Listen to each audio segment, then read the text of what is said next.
Bonjour, c'est Ursule encore. Alors, on est le 26 janvier 2019.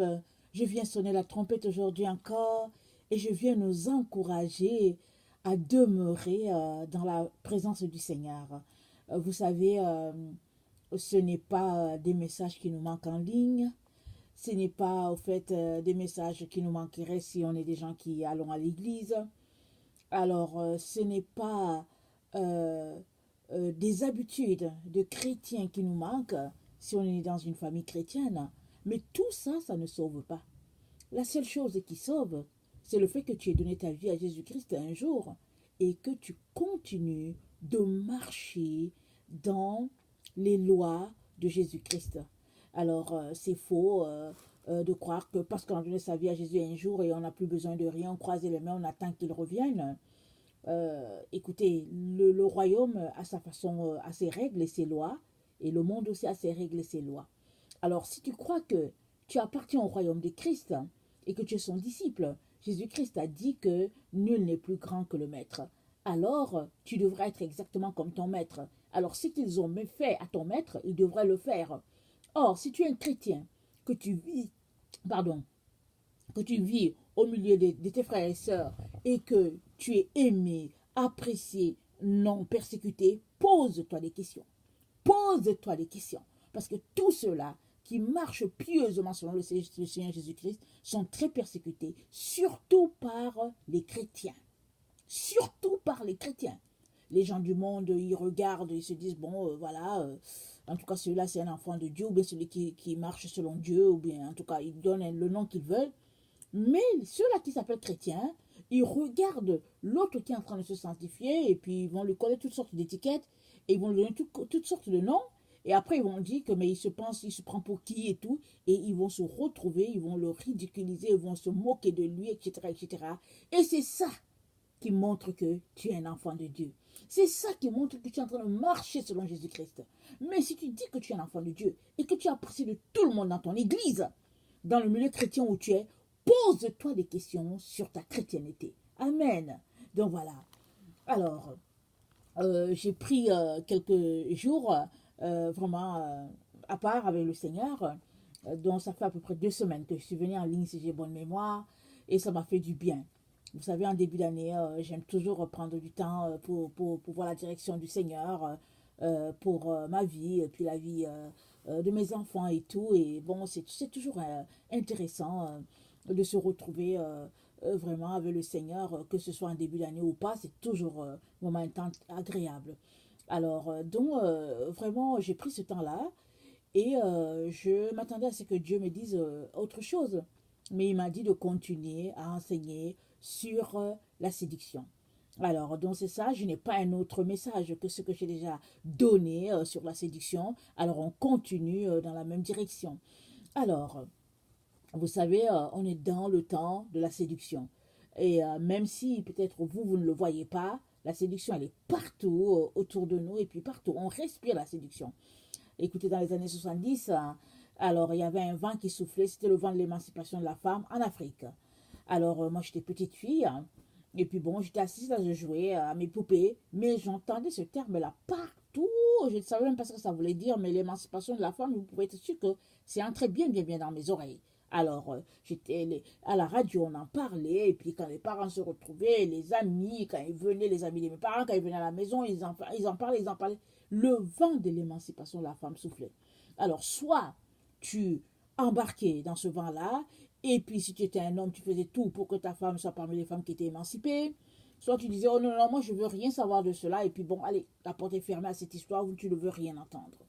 Mais toujours est-il que c'était le temps, et puis le vent soufflait, et puis il n'y a personne qui pouvait ne pas être touché par ce vent-là. Et maintenant, la seule façon pour toi de ne pas être touché par le vent, c'est que tu étais sourd, ou bien c'est que tu ne comprenais pas le français, ou bien tu ne comprenais pas l'anglais, quand c'était dit à la radio en ce temps-là. Alors tu comprenais rien, alors ça te disait rien, tu étais sourd. Mais si tu étais quelqu'un qui comprenait le langage qui était dit, le français ou bien l'anglais, tu savais il y avait quelque chose à faire. Il fallait que tu répondes à ce qui était dit. Alors tu t'interrogeais, tu te posais des questions en se disant, mais c'est quoi cette histoire d'émancipation de la femme? Ça veut dire quoi et tout ça? C'est quoi l'implication pour toi, pour la vie de la famille, etc., etc. Pareil avec le message du Seigneur sur la séduction. On est dans le temps de la séduction. Le Seigneur l'avait déjà annoncé depuis longtemps, depuis le 1er siècle, par l'apôtre Paul et les autres. Ils ont dit qu'un temps va venir où les gens, ils ne supporteront plus la saine doctrine. Alors, ils auront la démangeaison d'entendre les paroles agréables et puis toutes sortes de doctrines, des démons. Alors, ce sera vraiment un temps difficile. C'est ça qui a été dit. Nous sommes dans ce temps-là. Nous sommes dans ce temps-là et nous ne pouvons pas faire comme si on n'entendait pas ou comme si on ne voyait pas. Parce que c'est le vent de la séduction. Et le Seigneur aimerait que tu ne sois pas emporté par le vent. Alors, dans Apocalypse 3, à partir du verset 10 à 12, je vais lire. C'est dit ceci. Excusez-moi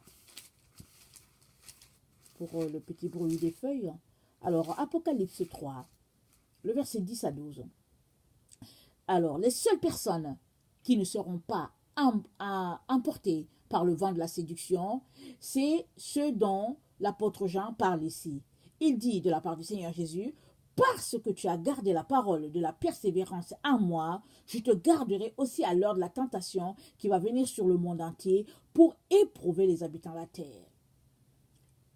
Je viens bientôt, retiens ce que tu as, afin que personne ne prenne ta couronne. Alors l'apôtre Jean est en train de nous dire ici de la part du Seigneur qu'il y a une tentation qui va venir sur le monde entier. Et cette tentation, c'est pour nous éprouver. C'est pour nous éprouver, pour voir de quel côté nous sommes. Et cette tentation est automatiquement liée à la séduction. Parce que nous sommes dans le temps de la fin où la séduction, c'est la marque de l'antichrist. Et l'antichrist, c'est d'abord un système, et c'est un esprit, et après, ça va être incarné en une personne qui va représenter tout le système et qui va se mettre à faire la guerre aux enfants de Dieu. Il va les tuer et à la fin, Jésus-Christ va venir et seul Jésus-Christ va prendre cet homme-là, vivant, et le mettre là où il y a les flammes de feu. Parce que cet homme-là sera investi de toutes les entités démoniaques qui existent sur la terre et puis dans les enfers. Et ce sera difficile de le dompter. Seul Jésus-Christ va le dompter. Et les enfants de Dieu seront livrés à cet homme-là. Et le Seigneur Dieu dit, il va garder tous ceux-là qui ont gardé sa parole. Et il dit, parce que tu as gardé la parole de la persévérance en moi, je te garderai aussi. Tu as gardé la parole du Seigneur. En retour, Jésus-Christ dit, je te garderai. Donc ça, c'est les seules personnes qui vont échapper à la séduction, à cette tentation de séduction-là. Sinon, tout le monde va y passer, afin d'éprouver les habitants de la terre. Alors, vous savez, il y a eu un esprit de séduction dans le jardin d'Éden. Il y a eu. Alors, elle va tomber dedans. Elle est tombée dedans en plein. Elle n'a pas pu s'en sortir. Et quand ses yeux se sont ouverts, elle a vu qu'elle était nue. C'est là qu'elle a su qu'elle a été trompée. C'est là qu'elle a su qu'elle a été séduite. C'est pareil avec la tentation aujourd'hui, ça n'a pas changé. Satan n'a pas changé avec ses tactiques. Il y met de la vérité. Il vient comme un ange de lumière. Il vient te présente quelque chose et puis tu as l'impression que, oh, c'est ça, alors que dans le fond, ce n'est pas ça. Comment faire pour distinguer le vrai dans toute cette fausseté-là qui est répandue en notre temps? Comment faire? Alors seul l'Esprit de Dieu te donnera de passer à travers. Et Jésus-Christ, nous avons déjà vu cette facette-là dans certaines vidéos. Mais aujourd'hui, le Seigneur vient nous présenter un autre aspect de la séduction. C'est l'aspect où toi, enfant de Dieu, tu as la vérité et puis les autres te qualifient de séducteur. Oui, ça arrive, c'est arrivé à notre Seigneur Jésus-Christ. Jésus-Christ est venu sur la terre et les pharisiens ne l'ont pas reconnu. Ils l'ont traité de séducteur. J'aimerais qu'on lise Jean 7 à partir du verset 46. C'est quand même spécial. Le Fils de Dieu, Dieu en personne sur cette terre, le Créateur de l'univers, il était là au milieu des siens, mais ils ne l'ont pas reconnu et ils l'ont traité de séducteur. C'est incroyable quand même. Comment on peut se retrouver à côtoyer la vérité et, non, et ne jamais connecter à cette vérité-là parce que tout simplement, vraiment, on est voilé. Alors, ils étaient voilés, les pharisiens étaient voilés. Quoique Jésus-Christ ait fait beaucoup de miracles au milieu d'eux, quoique Jésus-Christ a fait des miracles que d'autres n'ont fait, que personne n'a fait à part Jésus, comme guérir les gens de la lèpre, comme délivrer les gens qui étaient possédés, ils n'ont pas vu la main de Dieu en cette personne-là. Et ils ont traité Jésus de séducteur. Et ça, c'est pas quelque chose de nouveau. Parce que souvent, on passe à côté de la vérité et on croit que la vérité, c'est le faux. Parce que Satan se déguise toujours en ange de lumière. Nous faisons croire que le vrai, c'est ça qui est faux, et nous présentons le faux comme la vérité. Alors, dans Jean 7, à partir du verset 46, c'est dit ceci. Les huissiers répondirent, jamais homme n'a parlé comme cet homme. Les pharisiens leur répliquèrent, est-ce que vous aussi vous avez été séduits? Y a-t-il quelqu'un des chefs ou des pharisiens qui ait cru en lui? Mais cette foule qui ne connaît pas la loi sont des maudits. Nicodème, qui était venu de nuit vers eux, qui était venu de nuit vers Jésus, et qui était l'un d'entre eux, leur dit, notre loi condamne-t-elle un homme avant qu'on l'entende et qu'on sache ce qu'il a fait? Ils lui répondirent, es-tu aussi galiléen? Examine, et tu verras que de la Galilée, il ne sort point de prophète. Donc voilà, c'est des gens qui étaient convaincus de leur affaire. Ils ont cité les Écritures. Effectivement, les Écritures disent que le Messie, il naîtra à Bethléem. Mais ils ne sont jamais venus voir Jésus-Christ pour lui demander, au fait, où est-ce qu'il était né. Ils l'ont trouvé en Galilée, c'est là que Jésus-Christ faisait son ministère. Ils ont conclu que c'était un Galiléen. Alors, il y a eu la vérité, c'est-à-dire que la vérité, Jésus-Christ l'a détenue. Et l'autre, c'est ce qui se passait avec leurs yeux. Ils voyaient ce qui se passait. Ils voyaient, peut-être par son accent, ils savaient qu'il venait de la Galilée. Ils ont dit non, il n'y a pas de prophète qui peut venir de Galilée. Ils connaissaient les Écritures. Et même avec un peu d'arrogance là-dessus. Ils ont même exagéré.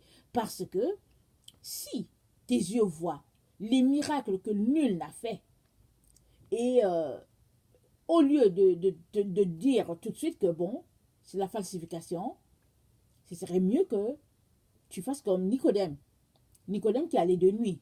Comme il ne voulait pas attirer l'attention de tout le monde, il ne voulait pas que les gens le détournent de la démarche qu'il était en train de faire.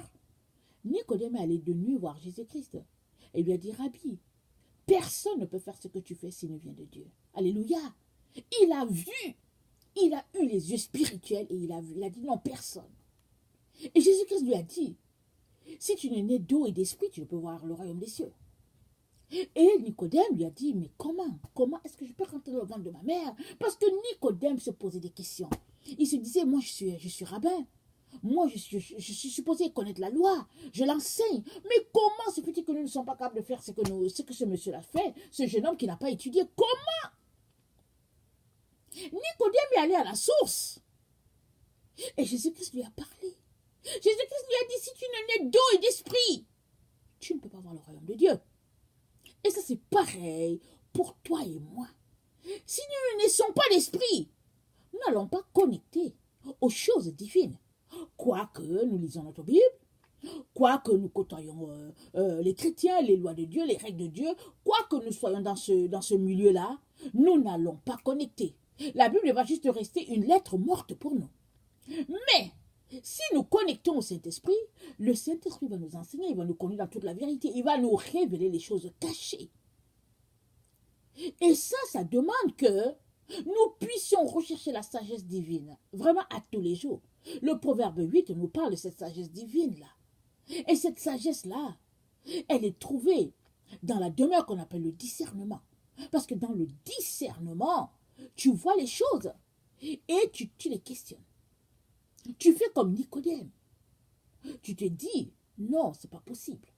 C'est pas croyable. Parce que si ce monsieur a été un magicien, voilà, tu essaies de voir, est-ce que en guérissant les gens, est-ce qu'il invoque un autre Dieu? Qu'est-ce qu'il fait au fait? Ou bien, comment se fait-il qu'il parle seulement au nom de Dieu et la personne est guérie? Comment? Tu questionnes. Et tu viens devant Dieu, tu lui dis, Seigneur, j'aimerais savoir. Enseigne-moi, je vais savoir.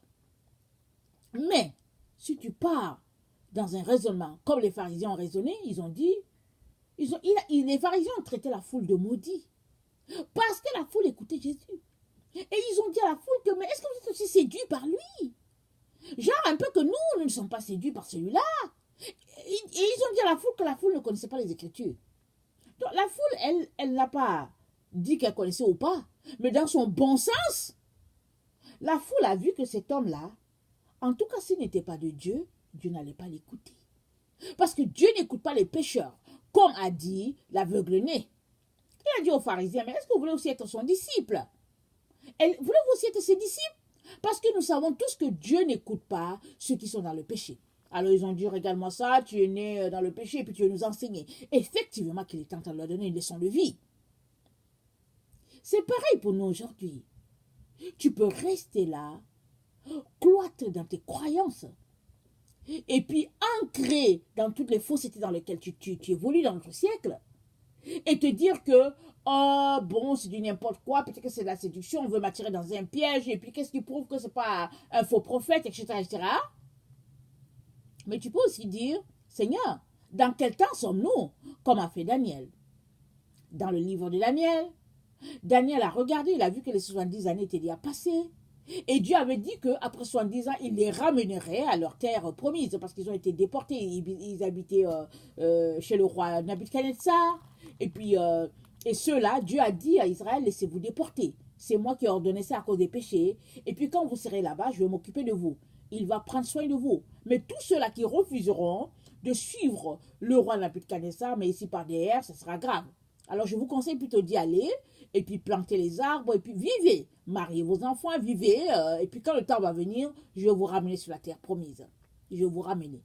Alors, Daniel, il s'est posé des questions. Il a pris un temps de jeûne. Il avait l'esprit abattu. Il était triste. Il se disait, mais qu'est-ce qui se passe? Parce que dans son esprit, ça allait se faire du tic au tac. Ce serait automatique. Et quand il a jeûné, Dieu est venu lui répondre. Dieu est venu lui parler. Il lui dit que Daniel, voilà, maintenant que tu as cherché ma face, voilà, je vais te dire ce qui va arriver à ton peuple. Et Dieu lui a parlé de la fin des temps, il lui a parlé de la tribulation, le premier 3 ans et demi, et le deuxième 3 ans et demi qui est qualifié de grande tribulation. Et c'est comme ça que Daniel a pu laisser par écrit ce que Dieu lui a dit. Mais il a fallu qu'il se questionne, qu'il questionne Dieu pour savoir qu'est-ce qu'il en est vraiment. Alors, si toi, tu ne viens pas dans l'humilité devant le Père, recherchant sa sagesse, tu risques de passer à côté de la vérité. Tu risques de passer à côté des choses que Dieu est en train de faire en ce moment. Dieu est en train de faire de nouvelles choses sur la terre. Vous savez, quand Jésus-Christ est venu sur la terre, c'était le temps de la loi. Alors, Jésus a vécu sur la terre 30 ans dans isoler des gens. Il a vécu vraiment à l'ombre, voilà. Il a vécu 30 ans à l'ombre. Et 3 ans avant de partir, il a commencé son ministère. Et à la mort de Jésus-Christ, les gens ont qualifié ce temps-là de grâce. Ils ont dit que la grâce, donc, c'était le temps où Jésus-Christ est mort jusqu'à maintenant où nous sommes. Maintenant, est-ce que la grâce, ça a commencé vraiment à la mort de Jésus et puis maintenant, ou bien est-ce que ça a commencé à sa naissance? C'est une bonne question. Mais une chose est sûre, il y a eu chevauchement. Il y a eu le temps de la loi et le temps de la grâce, ils ont évolué ensemble pendant 30 ans. Personne ne savait. Mais Jésus-Christ était en train de se préparer et puis il attendait le temps du Père. Et après, on est tombé carrément dans la grâce. Et c'est pareil à notre temps aujourd'hui.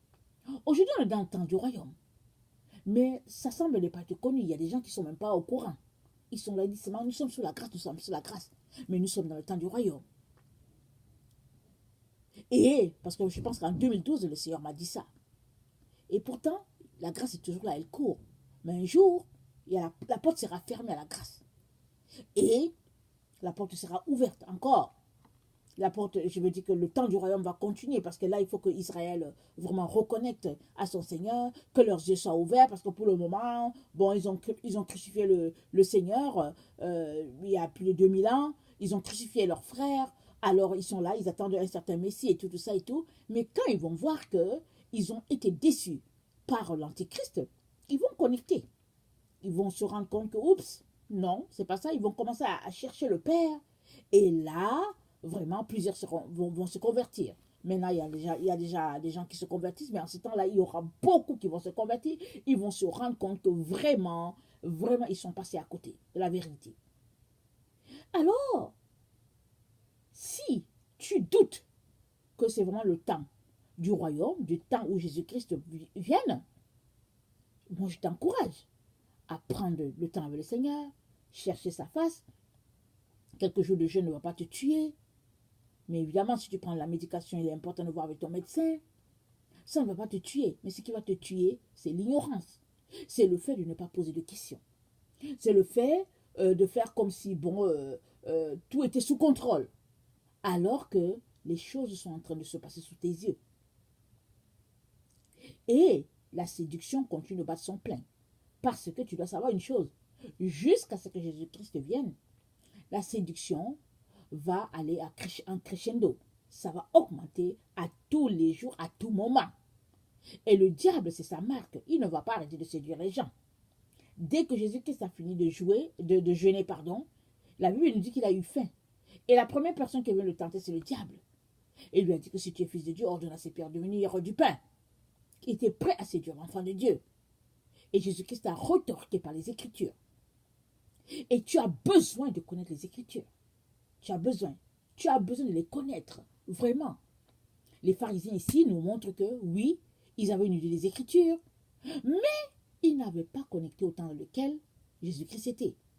Ils ont continué à parler à Jésus qu'ils sont enfants d'Abraham. Alors que Jésus-Christ est le créateur d'Abraham, alors que Jésus-Christ est le Fils de Dieu, Dieu en personne était là devant eux en train de leur parler. Ils n'ont pas connecté que c'était Dieu qui était là. Ils n'ont pas connecté. Ils continuent de dire, ah ouais, mais nous, Abraham, c'est notre père, et puis patati patata, et puis tout ça. Un peu comme avec la femme samaritaine, qui, elle, était plus sage que ces pharisiens-là. Elle était au bord du puits, et Jésus-Christ lui a dit, est-ce que tu veux me donner de l'eau, femme? Elle a dit, hey, comment tu peux me demander de l'eau, toi, juif? Parce que les juifs n'avaient pas une relation avec les pharisiens. Les juifs qualifiaient les pharisiens de pécheurs. Alors, il n'avait pas de relation avec eux. Alors, elle était étonnée que voilà, ce monsieur-là lui demande de l'eau. Alors, elle lui a dit, mais écoute, est-ce que toi tu es plus grand que Jacob, notre père, qui nous a laissé ce puits-là? Parce que tu me dis que l'eau que tu vas me donner, ça va devenir une eau qui ne va pas tarir. Comment est-ce possible? Parce que c'est Jacob qui nous a donné ça, et puis c'est une bonne eau. Comment tu peux oser dire que ton eau est meilleure que celle de Jean? Alors, elle continue de poser les questions. Elle dit que je sais que le Messie doit venir. Jésus-Christ lui dit, je le suis, moi qui te parle. Et là, elle a connecté. Elle a connecté. Elle n'est pas restée là, dire que bon, moi je ne te donne pas mon eau, ou bien bon, elle n'est pas restée lui donner de l'eau, et puis pour dire bon, elle s'est intéressée à ce qui se passait. Elle a voulu en savoir plus.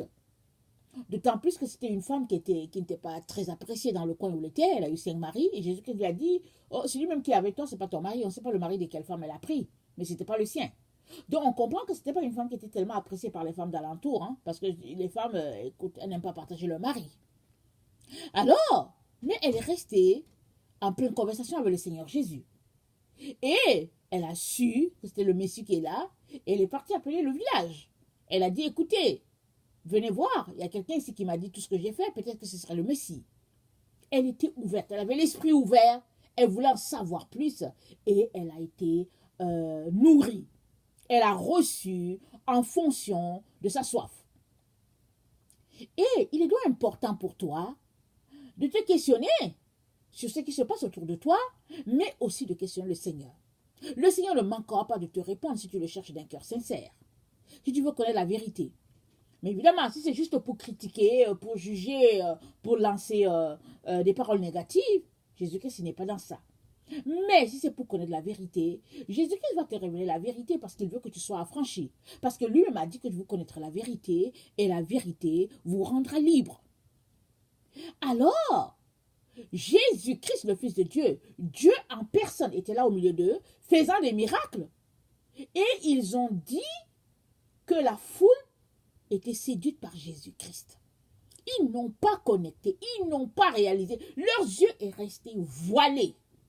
Alors que le Messie, leur créateur était là. Celui-là qui a créé Abraham était là à côté d'eux. Et ils lui disent que, écoute, nous, Abraham, c'est notre père. Alors, ce sont des choses, ça ce n'est pas juste typique aux pharisiens du temps. Ça, c'est humain. Tout humain est comme ça, surtout ceux-là qui pensent qu'ils connaissent. Les intellectuels, les gens qui ont des diplômes, les gens qui ont un certain poste de travail, les gens qui ont des voitures, qui ont un nom. Il y en a qui vont venir qui disent « Oh, je suis l'enfant de tel ». Alors ceux-là, ils connaissent. Alors, c'est difficile pour eux d'accepter que quelqu'un de rien du tout leur dise que on est dans le temps du royaume. On est dans le temps où la séduction bat son plein. Le temps que Jésus-Christ a annoncé il y a plus de 2000 ans, nous sommes dans ce temps-là, en plein. Un homme sage, c'est un homme qui est avisé. Il réfléchit, il se dit, tiens, si nous sommes dans ce temps, je ne veux pas être pris là-dedans. C'est mieux que je prenne mes pieds à mon cou, que je taille, ou bien c'est mieux que je fasse quelque chose de cette situation.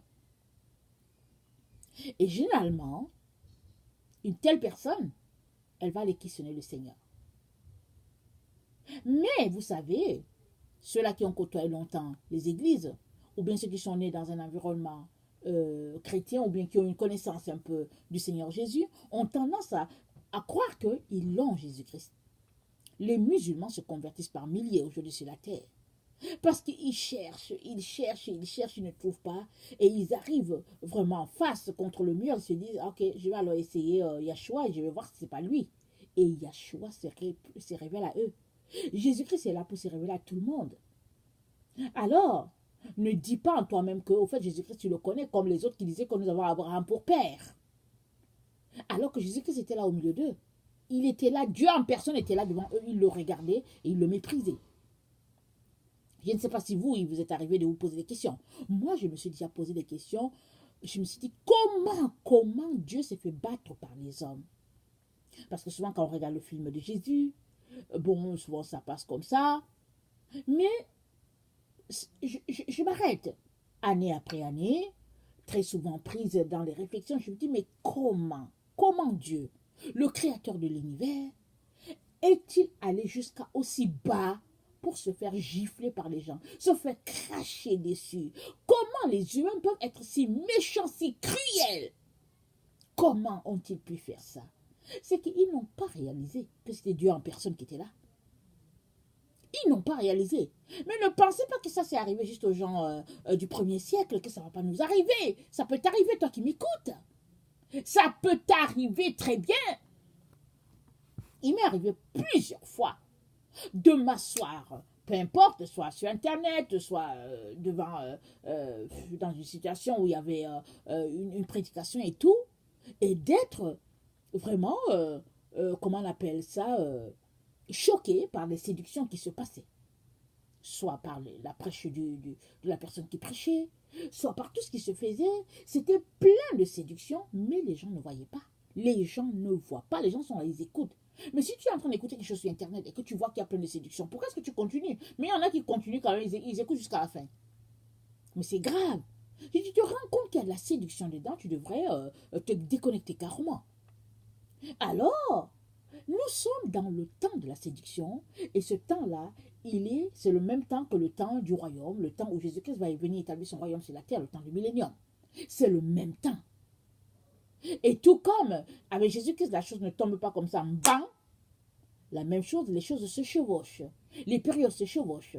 Tout comme il y a eu 30 ans qui se sont chevauchés avec le temps de la loi, de l'Ancien Testament et tout, il y a aussi un temps le temps du royaume, le temps du millénium, est en train de se chevaucher avec le temps de la grâce. Et à un moment donné, sans que tu te rendes compte, Jésus-Christ sera là, une partie, la première récolte aura lieu, et on va tomber dans le temps de la grande tribulation. Et c'est là que beaucoup vont se réveiller. Ils vont se dire, quoi? Quoi? Mais il n'y a personne sur cette terre qui va dire quoi et dire que Jésus-Christ ne l'a pas averti. Jésus-Christ avertit toujours. Mais peut-être qu'il t'avertit par un enfant. Peut-être qu'il t'avertit par une femme sans valeur. Peut-être qu'il t'avertit par un fou. Oui, par un fou. Moi, j'ai déjà entendu des témoignages d'un fou qui a parlé à quelqu'un. Et la personne s'est rendue compte que c'est Dieu qui lui parlait. J'ai déjà entendu le témoignage de quelqu'un à qui Dieu a parlé par un trisomique. Et la personne était secouée. Et moi, j'ai déjà entendu des personnes qui m'ont dit, Ursule, mais est-ce que tu penses que si Jésus-Christ a quelque chose à dire, c'est à toi qu'il va dire ça? Je l'ai entendu.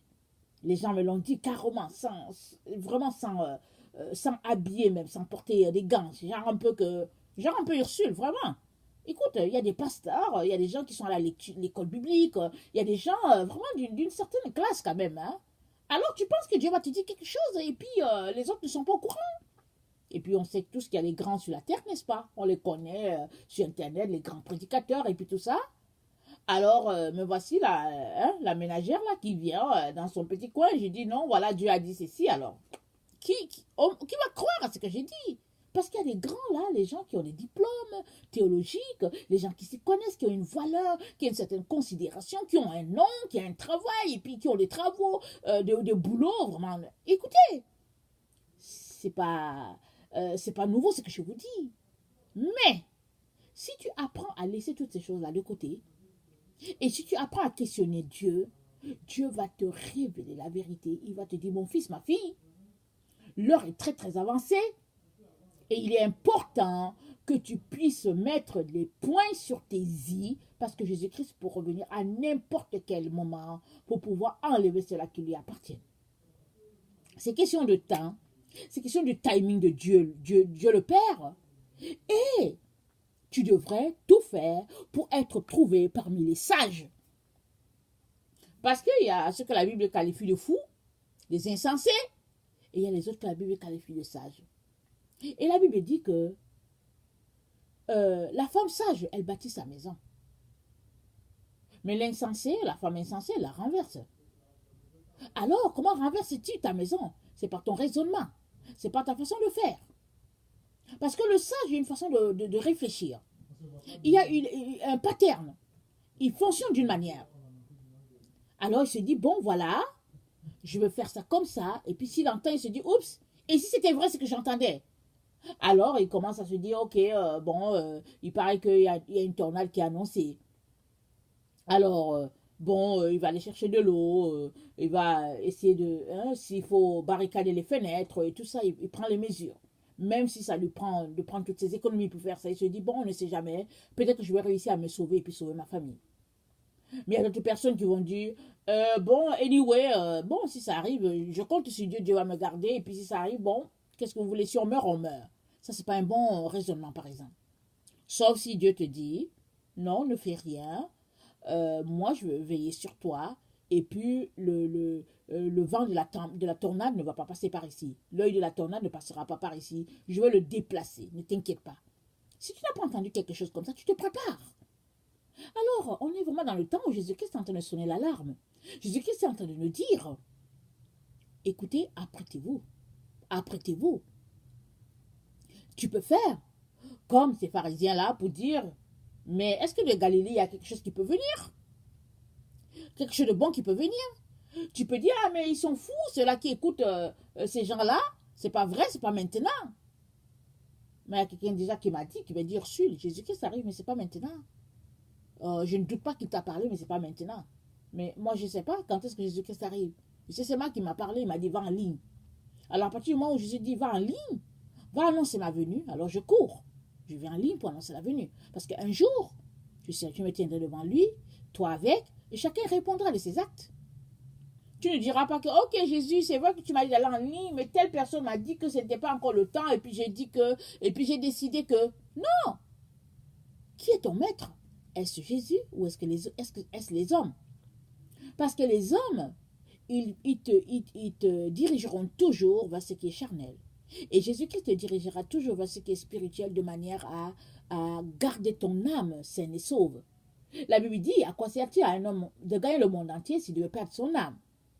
Et ça, Jésus-Christ ne cesse de le dire. Il ne cesse de nous réveiller à cette vérité-là. Alors, il est important que nous sachions que nous sommes vraiment dans ce temps de la fin-là et que du temps de Jésus, il a été qualifié de séducteur alors qu'il était la vérité.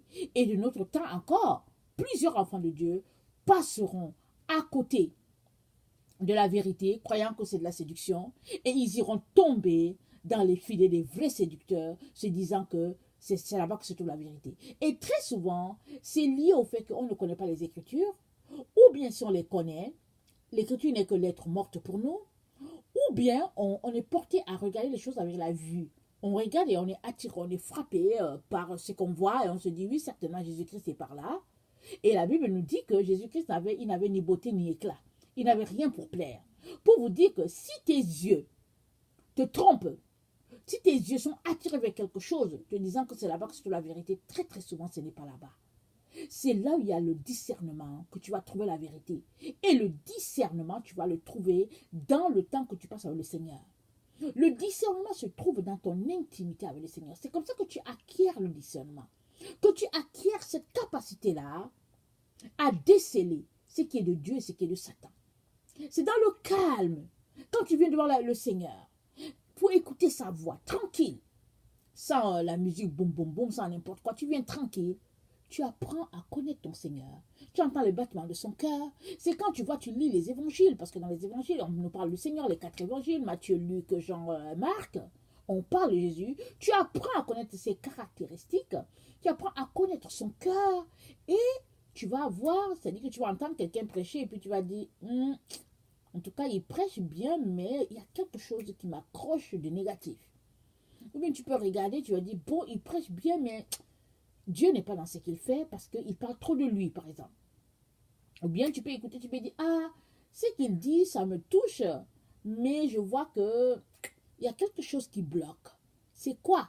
Et quand tu rentres à la maison, le Seigneur va te dire que oui, c'est vrai, il a parlé, le message qu'il a dit, c'est vrai, mais au fait, là, ce qui te bloquait, c'est que, par exemple, il vit dans le péché. Exemple. Donc, vraiment, la séduction, elle est partout. On est dans ce temps-là. Mais le Seigneur ne veut pas que toi, tu tombes dans ce piège-là. Alors, il te dit de venir le voir. Et il va te diriger, il va t'aider à ne pas tomber dans ce piège-là. Et il t'a donné la voie par excellence, c'est que tu puisses tout abandonner pour lui. Tout. Il dit, je te garderai aussi, parce que tu as gardé ma parole, dit-il, Apocalypse 3, 10 à 11, je te garderai aussi à l'heure de la tentation qui va venir pour éprouver les habitants du monde entier. Alors, si tu ne veux pas tomber dans le piège de la séduction, il est important que tu puisses vraiment garder la parole de Dieu et rien que la parole de Dieu. Il ne faut pas de syncrétisme. Il y a des gens qui pratiquent cela. Ils sont un pied ici, un pied de l'autre côté. Un pied, alors Jésus, un pied, tu dois avoir les 2 pieds avec Jésus, c'est tout. Tu dois faire pleinement ce que Jésus-Christ te dit. Et puis, tu dois laisser de côté toutes les séductions, les flirts et tout. Non, ça ne marche pas. Sois entier à Jésus-Christ et Jésus-Christ te gardera. J'aimerais finir par lire de Timothée 3, 1 à 4, et on va s'arrêter là-dessus. Et bon, et on aura le prochain message, la prochaine exhortation par la grâce de Dieu demain. Alors, donc c'est ça. Alors, de Timothée 3, 1 à 14. Sache que dans les derniers jours, il y aura des temps difficiles, car les hommes seront égoïstes, amis de l'argent, fanfarons hautains, blasphémateurs rebelles à leurs parents, ingrats irréligieux, insensibles déloyaux, calomniateurs, intempérants, cruels, ennemis des gens de bien, traîtres, emportés, enflés d'orgueil, aimant le plaisir plus que Dieu, ayant l'apparence de la piété, mais reniant ce qui en fait la force. Éloigne-toi de ces gens-là. Éloigne-toi de ces gens-là. Très, très important. Très, très important. Voilà, que le Seigneur te bénisse. Alors, si toi, tu ne connais pas le Seigneur, je viens te dire que Jésus-Christ n'est pas venu juste pour ceux-là qu'on appelle les chrétiens. Il est mort sur la croix pour l'humanité entière. Alors, si tu lui donnes ta vie, si tu l'invites à venir dans ton cœur, il fera de toi son enfant et tu passeras toute l'éternité dans la présence du Père. Vraiment là où il y a la lumière, une lumière inaccessible, tu seras là dans cet état-là. Et ce sera vraiment extraordinaire. Moi, j'aspire à cela pour moi-même, pour toute ma famille. J'aspire à cela pour toi. Et je prie vraiment que tu puisses saisir cette vérité-là et que tu puisses faire de cette vérité-là ta vérité. Amen. Voilà, que le Seigneur vous bénisse. Alors, je vous aime beaucoup. Dieu davantage. Merci.